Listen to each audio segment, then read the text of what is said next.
Blog Talk Radio. Welcome to Last First Date Radio, featuring interviews with experts in dating, relating, and mating in midlife. And now, here's your host, Sandy Weiner. Hello, everybody. Welcome to Last First Date Radio. This is Sandy Weiner, and we are one of the top-rated shows about attracting and sustaining healthy relationships in midlife. And today I'm going to be speaking with author Martin Dumbleton. He's calling in from England, so you're going to hear this sexy British accent in just a minute. And he's going to talk about how to write online dating emails that really work. He's got some great experiences that he's going to share with us, and I'm really excited because online dating is such an important part of dating if you're over 40.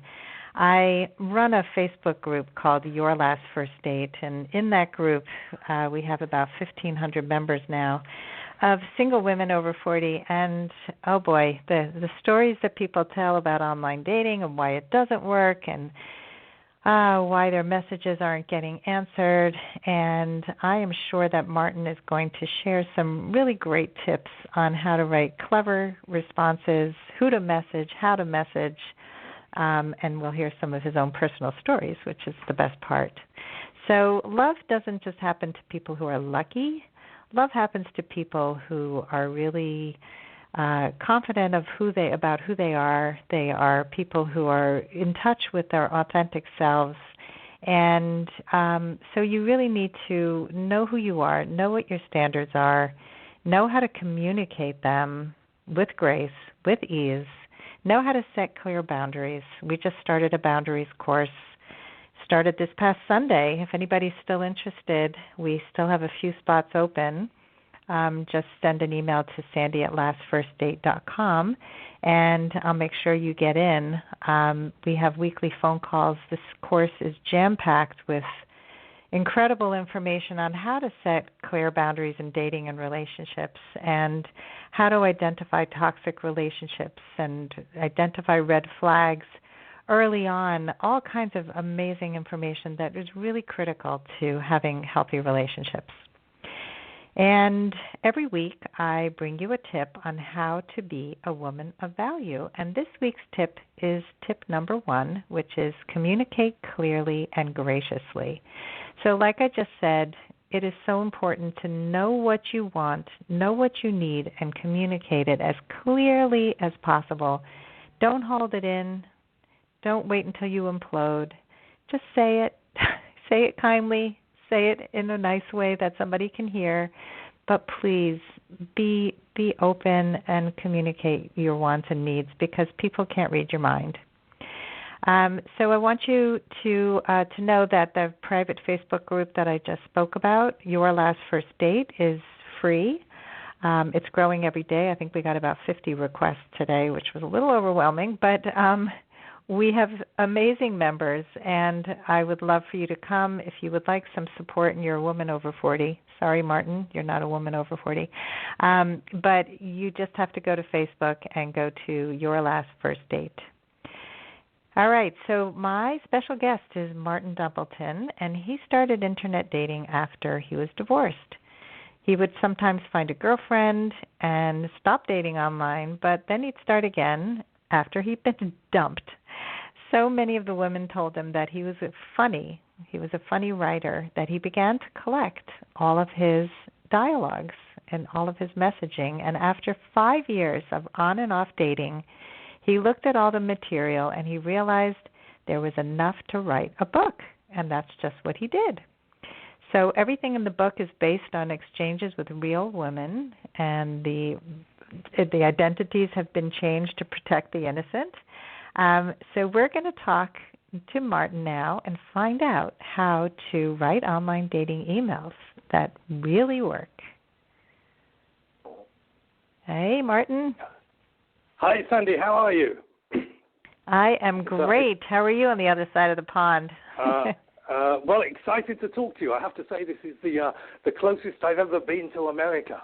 I've never actually been across the water, so this is jolly exciting to actually have a chance to actually speak to somebody on your side of the pond, and I'm thrilled, and thank you for having me on your show. Oh, thank you for coming. And I have been to your side of the pond a few times, so I have to say you'll have to come and visit now that you've gotten a taste of how amazing we are here in America. I'm just waiting for the invite, Sandy. Okay, well, I'm serious.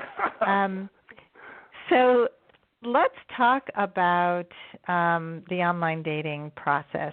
So it starts out with, well, you write a profile, and then you search and sort and sift.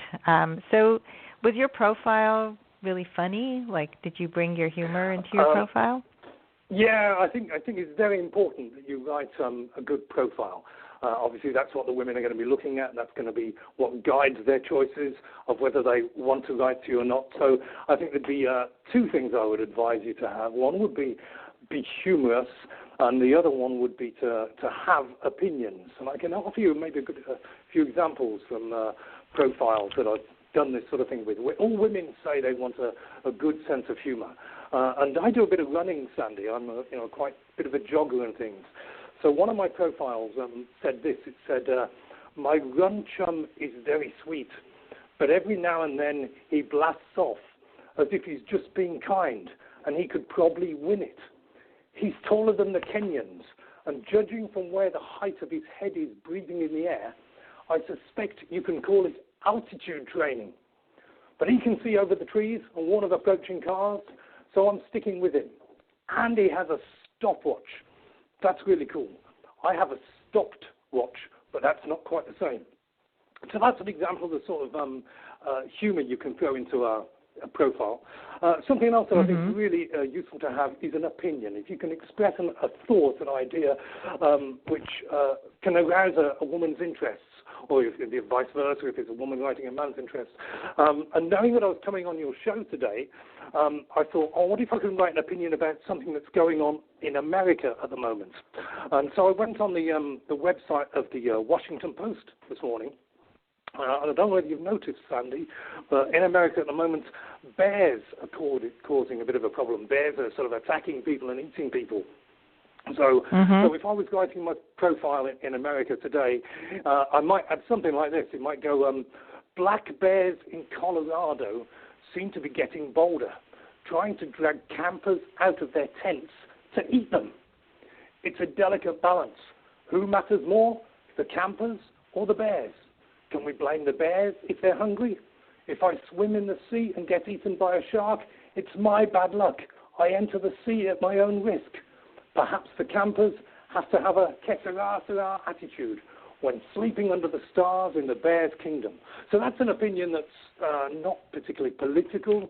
It's not religious, so you're not going to inflame, extreme opinions.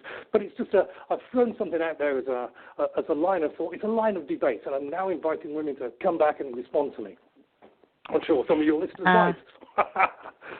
Yeah, no, that's interesting. I think most people would not write stuff like that.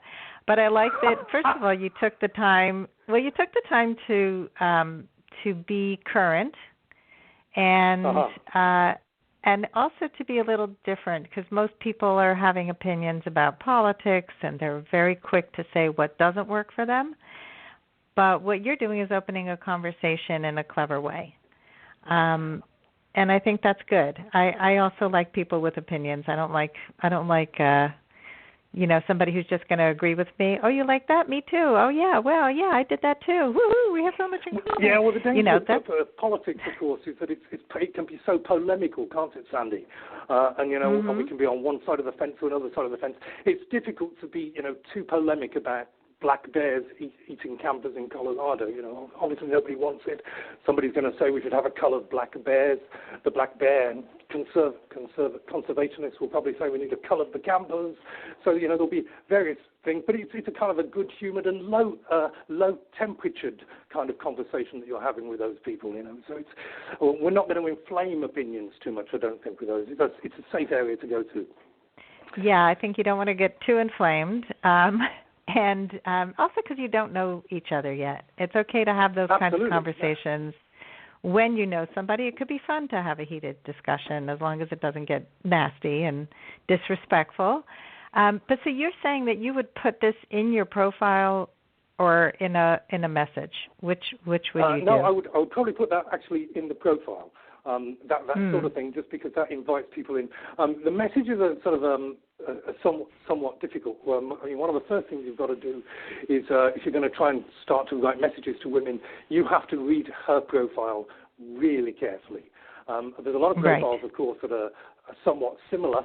How many times have you read, if you read women's profiles, they say things like, I'm happy in jeans and Wellingtons, but I brush up pretty well, and I'm kind and loyal. A number of times I've read that, it's difficult to quantify. So I'm looking for something different. And I'll offer you an example from the book, actually.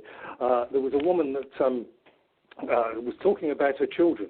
And she said that one of her children, I'll read it to you, she said, I have two children. One is an excellent swimmer and diver, and he can make splashless entries into the pool, which I admire. And I thought, right, there's two lines of entry here. I've read a profile. We're talking about water. We're talking about splashing. So I came back and said, I swim, but I'm avoiding the advice of a friend to hold my breath during butterfly. If I start off from the shallow end on the hour, I'm usually out of my depth by quarter past. And that's a long time to be without oxygen. And then as far as the splashless entries, I said, I can't even do one of those. In my diary, there's usually a coffee or wine stain somewhere to betray what I do whilst I'm writing. So there I was actually, reading very carefully about what they said. Another good thing you need to do when you're writing to people is try and ask them questions about what they've written. If they can possibly, if they've given you any sort of inroad, let's take it. For example, there was one woman who was writing about Thailand. She said, I've just come back to the UK after living in Thailand, which was a country full of wonders. So I thought, right, we need an open-ended question. So I said, the Far East fascinates me, and I hope you can tell me a little about your stay in Thailand, because I'm thinking of going there next year.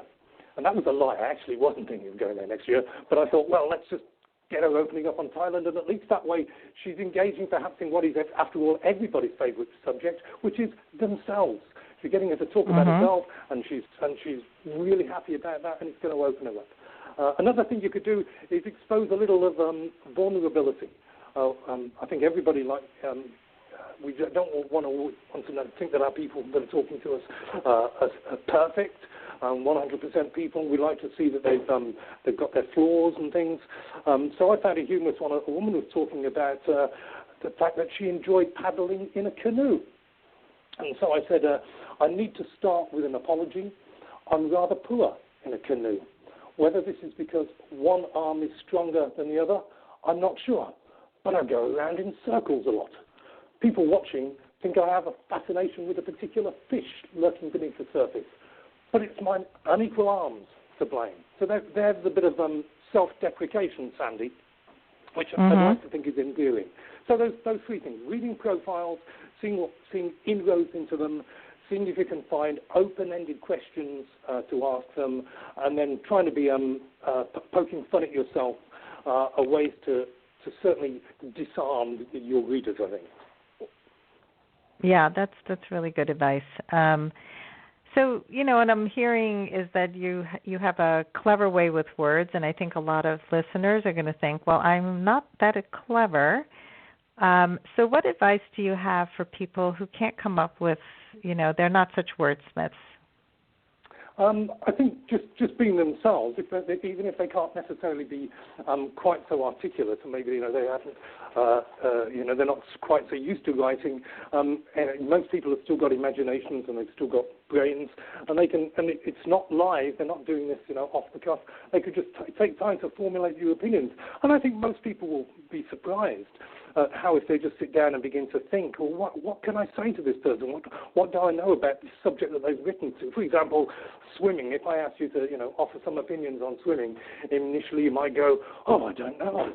I never really thought about swimming. But, if you sat down at the wall, what do swimmers do? They move their legs, they breathe out of the water.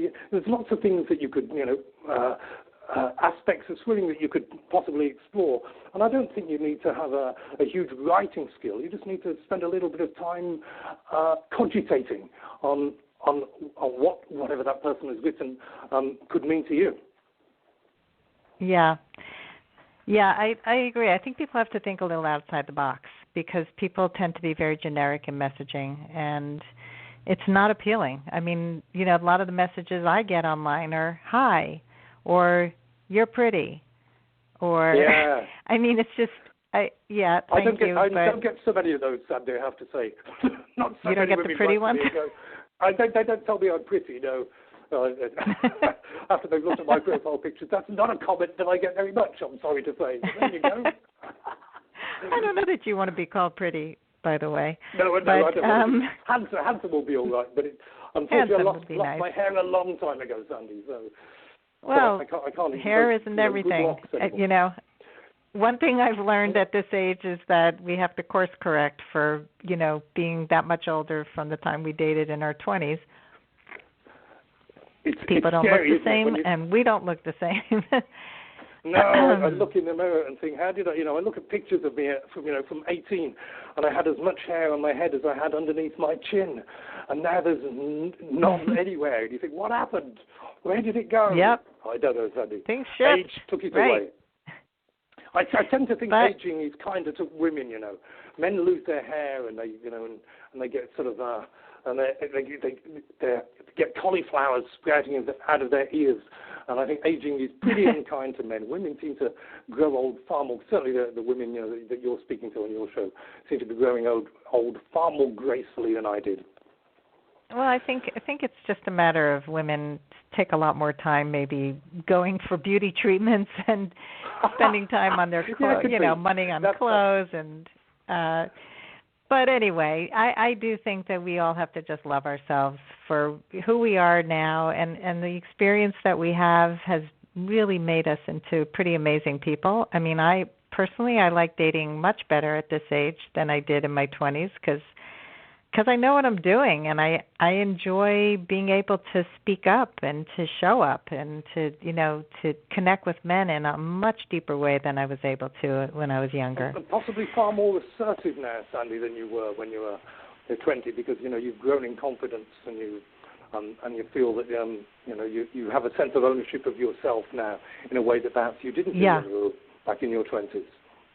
Yeah, I think so. And I think that's true for a lot of people, and if they're not yet assertive enough, I certainly help them with that when we work together in coaching because, it's all about getting out of your comfort zone and doing things that you are not so comfortable doing to achieve something that you really want very badly in your life, which love is definitely worth the effort.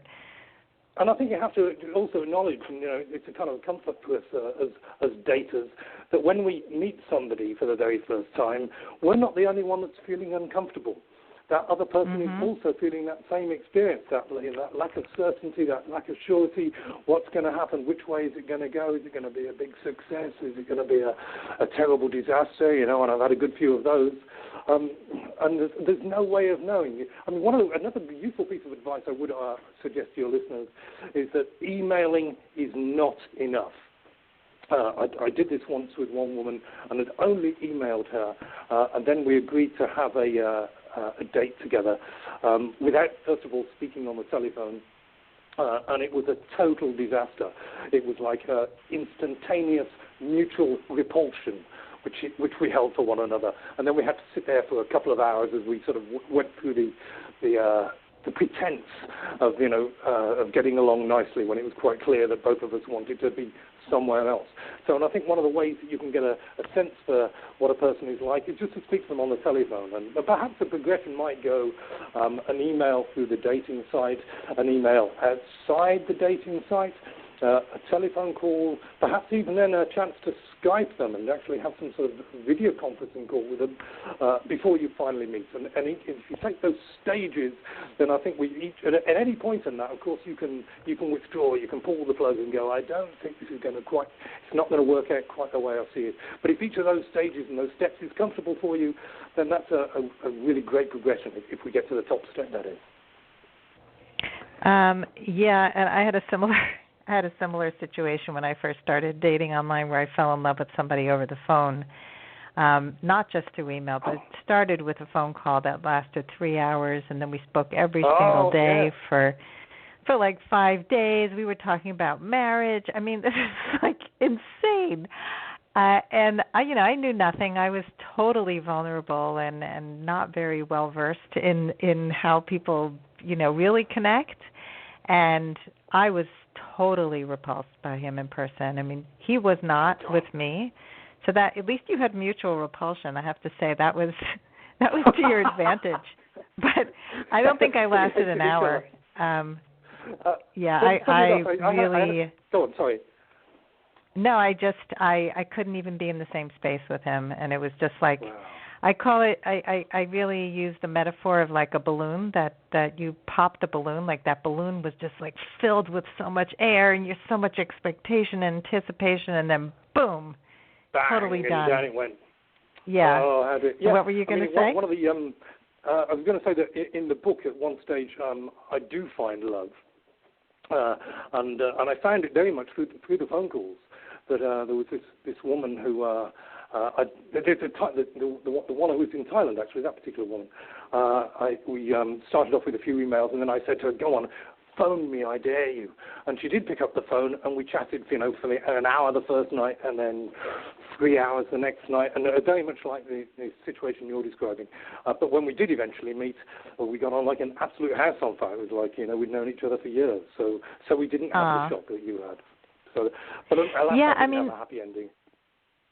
So, but that happens too. So I'm glad you're bringing in the other side of it, because people can connect through email. There are people who stay on email and phone calls for a couple months until they finally meet. In fact, my mother just gave me an article that was in the New York Times Modern Love section about a couple that met through FaceTime and finally met in person. I don't know the end of it yet, but I'm looking forward to reading this article. It's called Hanging Up, Then Trying to Connect. A FaceTime couple finds that bonding face-to-face is harder than just holding up a phone. So we have to be comfortable, I think, doing what works best for us. And I think not everybody knows what works best for them. But it is important to, if you've had experiences like we have where not meeting soon enough cause you to have false expectations, then try and meet as fast as you can, because there is nothing that replaces face-to-face. A lot of women, I've read a lot of profiles like that, Sandy, where they say, I can't be bothered with writing, I just want to meet you straight away, and then we can just sort out, whether, you're going to be for me. And then other women, want to go much more slowly. And I think the key thing is you have to respect the pace that the other person wants to go at.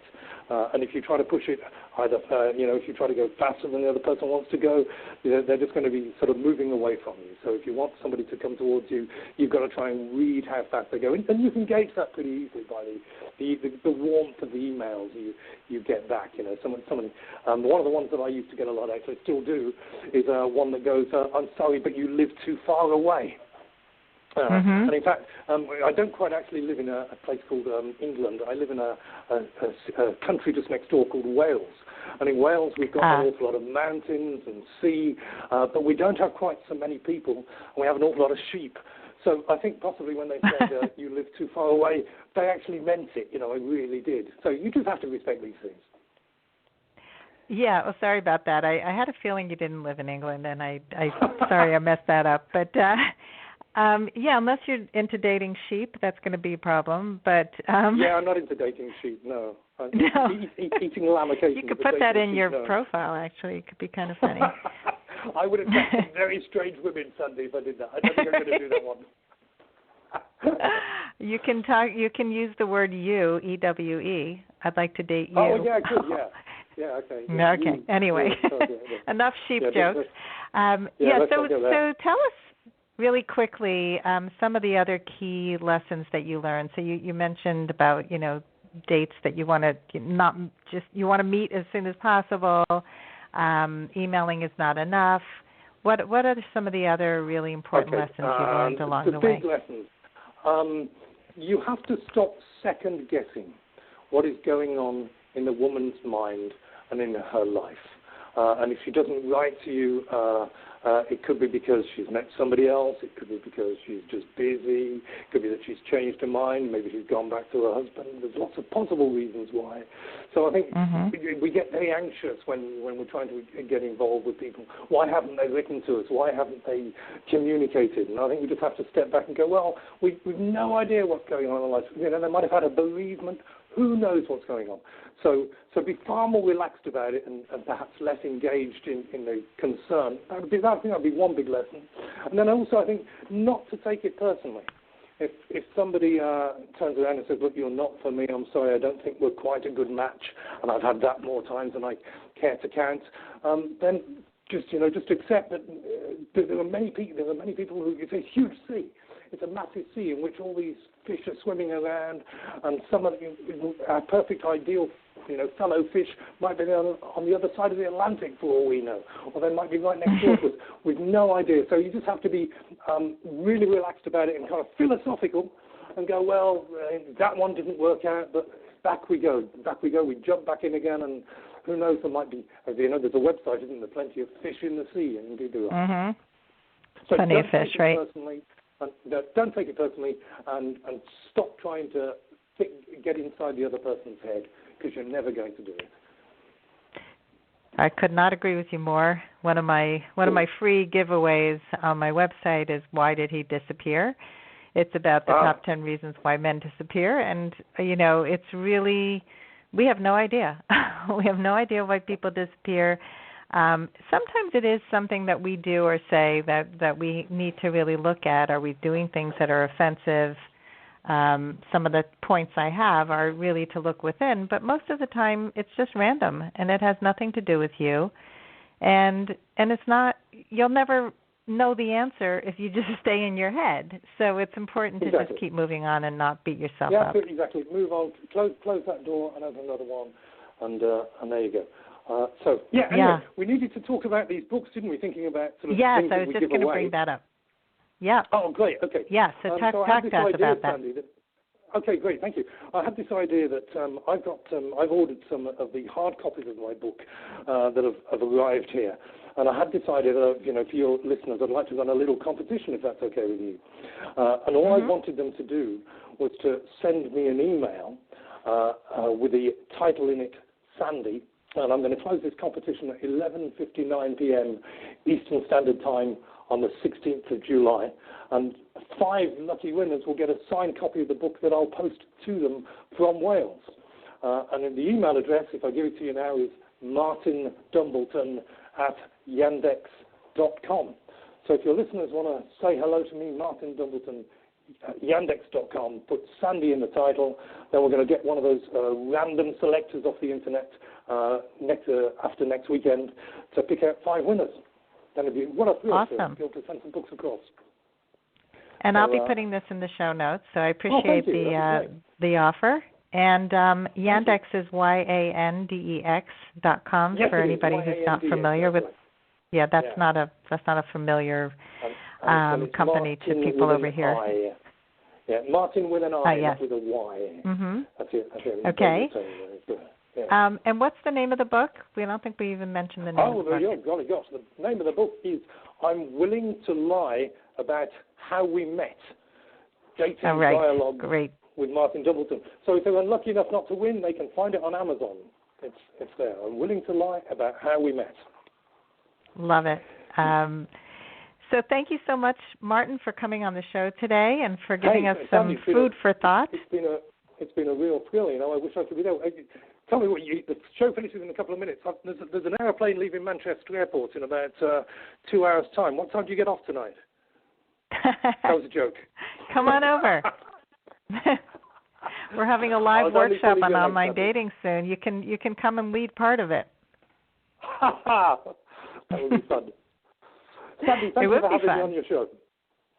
All right. Thank you so much, Martin. Good luck with your book. Good luck with your dating. And hope you find love. And everybody else who's listening, hope you go on your last first date very soon. Have a wonderful day.